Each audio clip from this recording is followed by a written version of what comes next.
আজ আমরা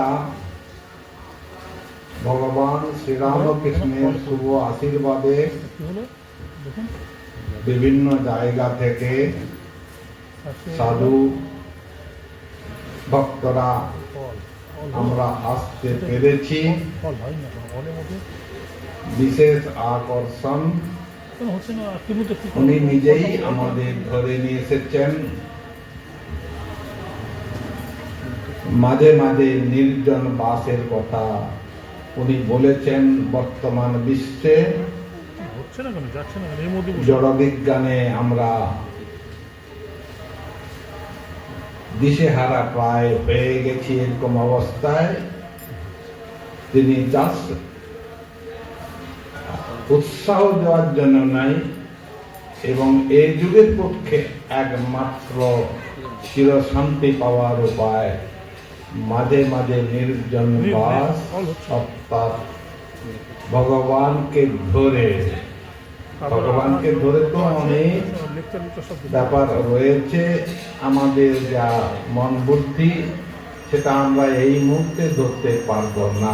ভগবানকে ধরার কথা অর্থ বেদ, বাইবেল, কোরআন যুগ যুগ ধরে চলে এসেছে। যাই হোক, আমরা আজকে তাঁরই কৃপায় এই নির্জন বাস সন্ধিয়ারাতে স্বামী প্রেম স্বরূপানন্দজির আন্তরিক ভালোবাসায় ঠাকুরকে একটু ভালোবাসার চেষ্টা করে চলেছেন। আমাদেরও আন্তরিকতার সহিত উনি ধরে নিয়ে এসছেন। আমরা মানে সাধু ব্রহ্মচারী ভক্তরা বিভিন্ন জায়গা থেকে একদিন অন্তত এখানে একটা তার সঙ্গে থেকে তার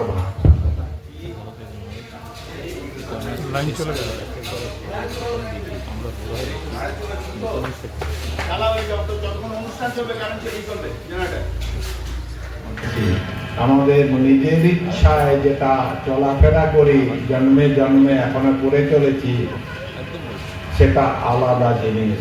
ব্যবহারিক জগৎ ঠিক রাখার জন্য, আর এটি হচ্ছে মনুষ্য জীবনের একমাত্র যে উদ্দেশ্য, তা পার করতে ঠাঁই পাওয়ার উপায়। সেই উদ্দেশ্যে আমাদের এখানে প্রেম স্বরূপানন্দজি মহারাজ সন্ধ্যা আশ্রমে আমাদের আন্তরিকতার সহিত একটু আগে শুনলাম আহ্বান করেছেন। উদ্দেশ্য শ্রীরামকৃষ্ণের অভিনব উদারভাবে কিভাবে আমরা এই দিশেহারা অবস্থায় শান্তি পাব, প্রকৃত শান্তি। আর কোনো উপায় আছে বলে আমাদের আপাতত জানা নেই।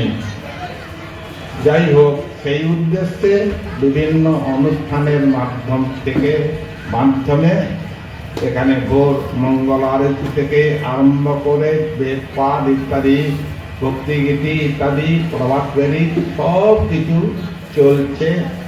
এবং এখন আমাদের পর্যায়ক্রমে ধর্মসভা আমাদের শুরু হওয়ার আগে আমাদের মুরারি মহারাজ বললেন, আমাদের যে অমলাত্মানন্দজি মহারাজ আমাদের এর থেকে এসেছেন সংসার বাঁকুড়ায়, সেখান থেকে তিনি এসেছেন। তাকে আন্তরিকতার সহিত আমরাও চাইছি তিনি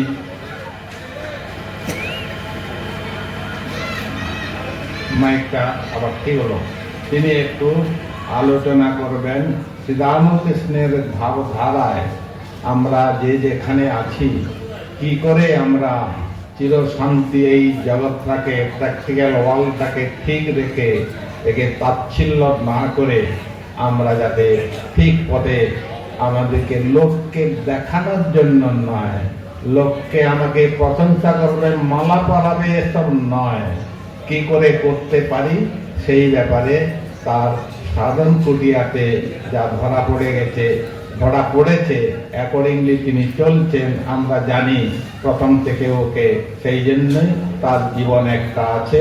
তিনি তার সেই সাধন কুটিয়া থেকে আমাদের কাছে ভাই একটু যদি পরিবেশন করেন, আমরা সকলে শুনে উপকৃত হব। स्वामी अमलात्मानंद जी महाराज।